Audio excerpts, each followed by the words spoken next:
अस्सलाम वालेकुम नाज़रीन, कैसे हैं आप सब लोग। उम्मीद करती हूँ खैरियत से होंगे। अच्छा, आज हम बनाने जा रहे हैं मैंगो केक और उसके लिए हमें चाहिए 4 अदद अंडे, 100 ग्राम मैदा, 1 टीस्पून वनीला एसेंस और 100 ग्राम ही शुगर के भी। ठीक है, ये हमें चाहिए फॉर केक स्पंज। और अभी हम और बाकी हमें मैंगो हमने 2 हिस्सों में डिवाइड किए हुए हैं। एक जो है ये मैंने 1 कप मैंगो चंक्स लिए, साथ 1 टीस्पून कॉर्नफ्लावर के और 2 टेबलस्पून शुगर के। इससे बनाएंगे हम मैंगो की ग्लेज़। और जो ये 1 कप है ये मैंने अलग से साइड पे कर दिया था कि इससे हम केक की डेकोरेशन करेंगे। ठीक है, चलें अब हम स्टार्ट करते हैं अपने स्पंज की तैयारी। जी नाजरीन, ये हमने एग्स में शुगर डाल दी है और अब हम बीटर की मदद से इसको बीट करना स्टार्ट करेंगे। और हमने इसको इतना बीट करना है कि ये वॉल्यूम में डबल हो जाए, बिल्कुल फ्लफ़ी हो जाए और कलर में बिल्कुल लाइट। इतना बीट करेंगे कि इसकी जो है वो रिबन बनना शुरू हो जाए। हाई स्पीड पे करेंगे और ये सब करने में हमें तकरीबन जो है 5 to 6 मिनट्स लगेंगे। तो ये आप देख रहे हैं कि अभी से ये फोमी हो गया है, लेकिन हमें ये चाहिए डबल इन वॉल्यूम। जी नाजरीन, अब आप देख रहे हैं कि ये काफ़ी ज़्यादा बीट हो गया है और ये देखें कलर में लाइट हो गया है। अब हम इसमें डालेंगे, लेकिन अभी भी ये फुली जो है बीट नहीं हुआ। अभी हमें इसको तकरीबन 2 से 3 मिनट और करना है। अब मैं इसमें डालने जा रही हूँ वनीला एसेंस और हम इसको मज़ीद जो है 2 to 3 मिनट्स बीट करेंगे जब तक कि इसमें रिबन ना बनना शुरू हो जाए।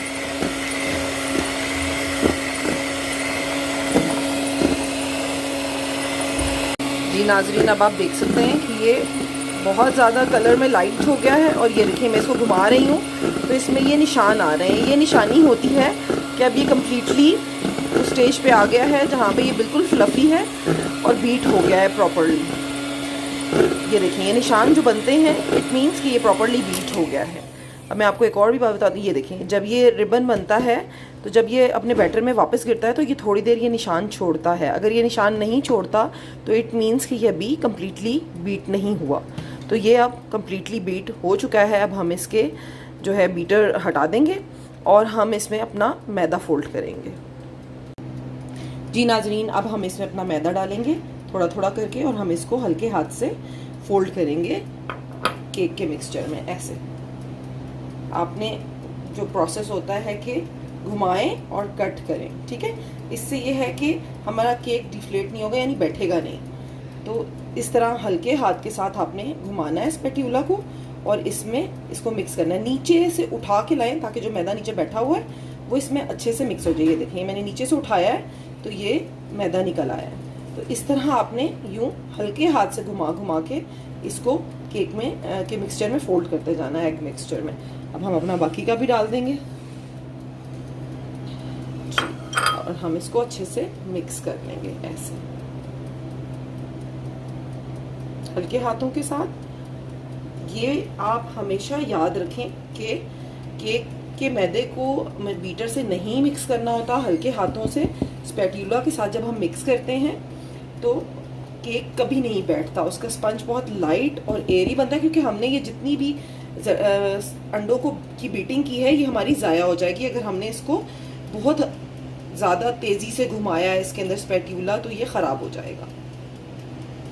इसी तरह आपने इसको अच्छे से मिक्स कर लेना है। ये देखिए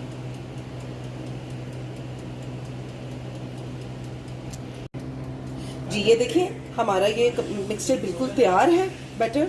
अब हम इसको डालेंगे अपने केक मोल्ड में। ये मैंने एक 7 इंचेस का केक मोल्ड लिया है।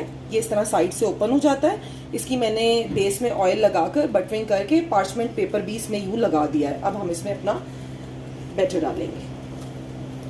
अच्छा, मैंने जो अपना ओवन है उसको प्री हीट होने के लिए रख दिया था तकरीबन 20 मिनट से।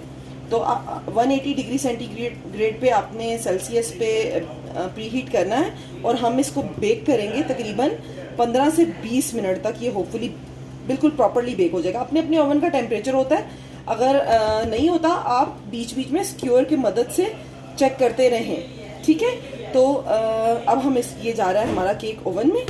तो लेकिन ओवन में डालने से पहले आपने इसको हल्का सा इस तरह टैप कर देना, यूँ। इसमें जो एयर बबल्स होते हैं, ये देखें, ये ऊपर सुराख बन रहे हैं ना, ये इसी वजह से बन रहे हैं क्योंकि एयर होती है बीच में। अब ये जा रहा है 15 से 20 मिनट के लिए ओवन में सेंटर रैक के दरमियान में रखेंगे।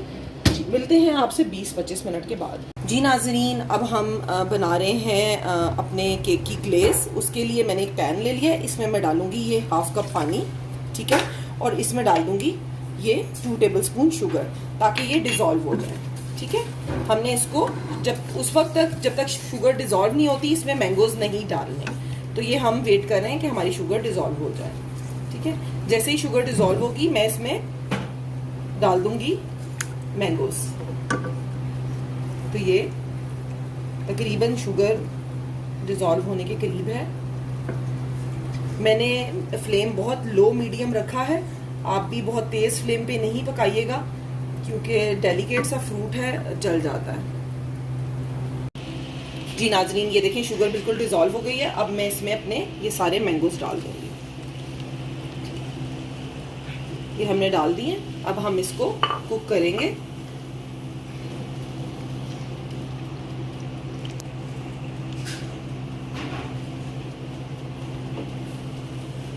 मीडियम फ्लेम पे इसको कुक करेंगे। और वो जो मेरा कॉर्नफ्लावर का मिक्सचर था, ये मैंने उसमें थोड़ा सा पानी डाल के उसको डाइल्यूट कर लिया है। तो जैसे ही ये हमारा पकना शुरू होगा और तो हम इसमें थोड़ा सा कुक हो जाएगा, तो मैं इसमें अपना कॉर्नफ्लावर का मिक्सचर भी डाल दूँगी।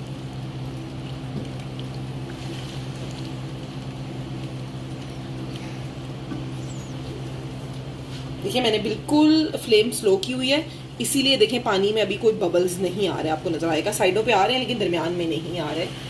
फ्लेम बहुत स्लो है और स्लो फ्लेम पे ही कुक करना है। ये हम बना रहे हैं केक के लिए ग्लेज टाइप, मतलब ये हम उसके अंदर फिलिंग करेंगे इस तरह से। पानी बिल्कुल ड्राई हो जाएगा, फिर हमारी सॉस तैयार हो जाएगी। अभी हम इसको पकने के लिए छोड़ा हुआ है।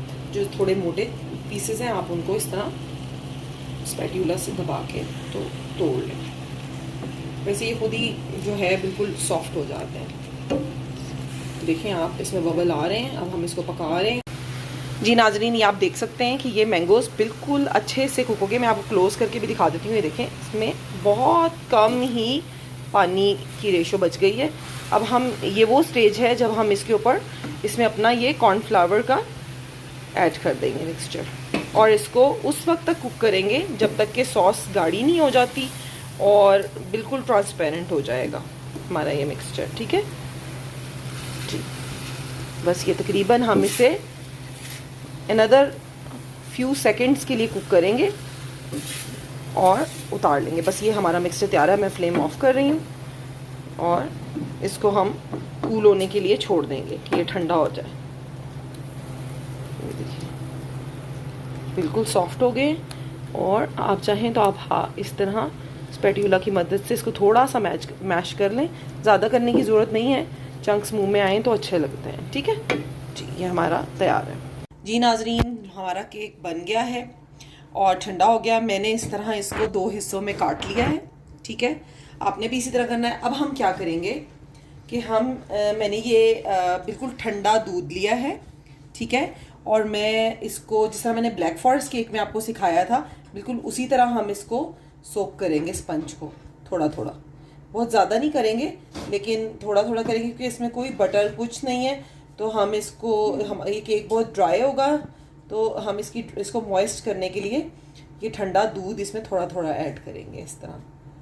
बस बहुत ज़्यादा नहीं आपने करना, थोड़ा थोड़ा डालना है। ये 1/2 कप है, मैंने ज़्यादा नहीं लिया, बस 1/2 कप है। और ये हमारे ऊपर नीचे की बेस में दोनों में यूज़ हो जाएगा, ठीक है। ये हमने लगा लिया अपना जो है दूध। अब हम इसके ऊपर लगा रहे हैं ये जो हमने ग्लेज बनाई थी, ठीक है, इस तरह से यूँ अच्छे से स्प्रेड कर दें इसको ऐसे यूं, ठीक है। अब हम इसके ऊपर लगाएंगे अपनी क्रीम। क्रीम मैंने ली है जी 400 ml बहुत अच्छे तरीके से चिल्ड करके इसको फ्रीज़र में, और फिर आपने इसमें 2 टेबलस्पून आइसिंग शुगर के डाल के इसको बहुत अच्छे तरीके से बीट कर लेना है। ये देखें, ये बहुत अच्छी सी बीट हो गई है। और अब हम इसको डालेंगे यहाँ, ठीक है। अच्छा, 1 स्कूप भर के डालेंगे ताकि ये सही से जो है हो जाए, इसमें हो। मर्जी है आपकी, जो कम खाना चाहते हो थोड़ी कम डाल लें, लेकिन मेरा ये कहना है कि इस केक में बहुत अच्छी लगती है ठंडी चिल्ड क्रीम हो, आप इसमें यूँ डाल दें बस इस तरह से, ठीक है। और अब हम इसका ये जो ऊपर की टॉप है इसको यूं इस तरह यहाँ ऊपर रख देंगे ऐसे, और इसको थोड़ा सा प्रेस कर देंगे ऐसे, यूं प्रेस कर देंगे। अब हम फिर वही प्रोसेस दोहराएंगे। हमने ये मिल्क लिया, इसको सोक करेंगे थोड़ा थोड़ा,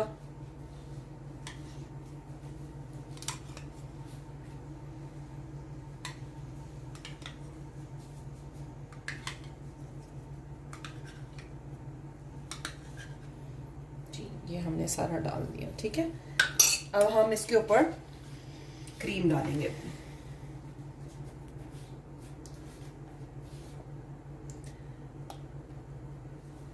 और ये पैलेट नाइफ है, इसकी हेल्प से हम इस तरह इसको लेवल करते जाएंगे। थोड़े बहुत केक के क्रम्स बीच में आ भी जाएं तो परेशान होने की जरूरत नहीं है, ठीक है। इसी तरह आपने ये जो क्रीम नीचे चली जाएगी उसको हम यूं साइडों से लेवल कर देंगे ऐसे।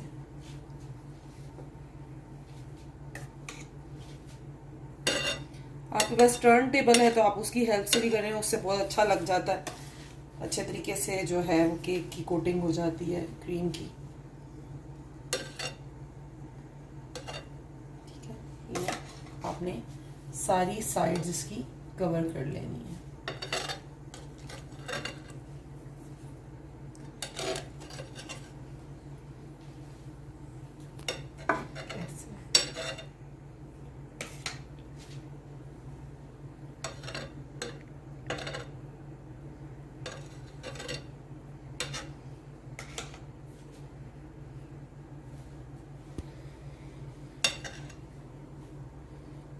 अच्छे से कवर कर लें इसको यूँ,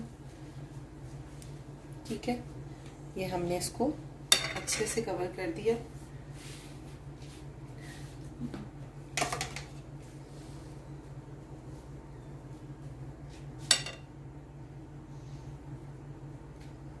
अब ये जो थोड़ा सा बच गया है मैं इसको पाइपिंग बैग में डालूंगी और थोड़े से इसके ऊपर रोजेट्स बनाऊंगी। जी नाजरीन, मैंने ये स्टार शेप लिया है नोजल, ठीक है। ये हम अपने पाइपिंग बैग में डालेंगे, मैंने डाल दिया। और अब इसमें हम स्पैटुला की मदद से क्रीम डाल देंगे।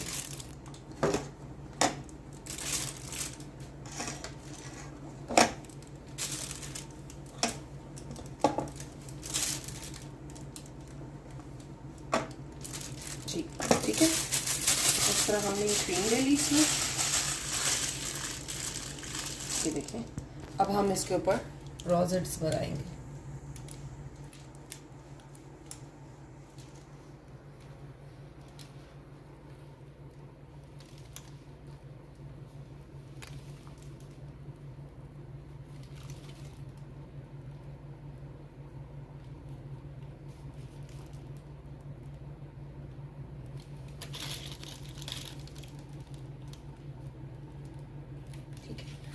हमने कर लिया। अब ये जो हमारी बची हुई ग्लेस थी ये भी हम थोड़ी थोड़ी इसके ऊपर डाल देंगे ऐसे।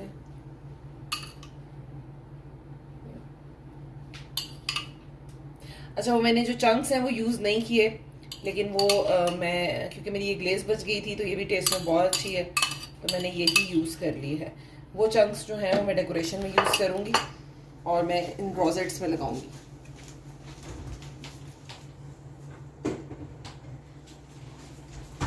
जी, ये यूँ आप छोटे छोटे चंक्स ले लें और इनको यूँ रोजेट्स पे रखते जाएं ऐसे।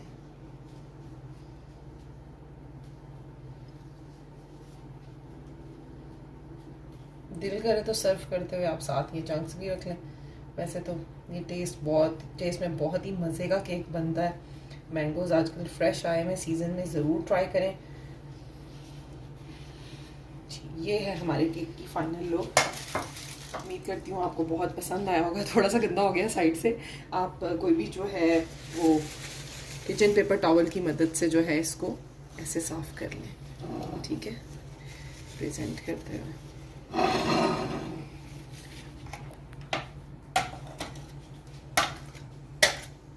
एक्स्ट्रा क्रीम मैं हटा दूँगी।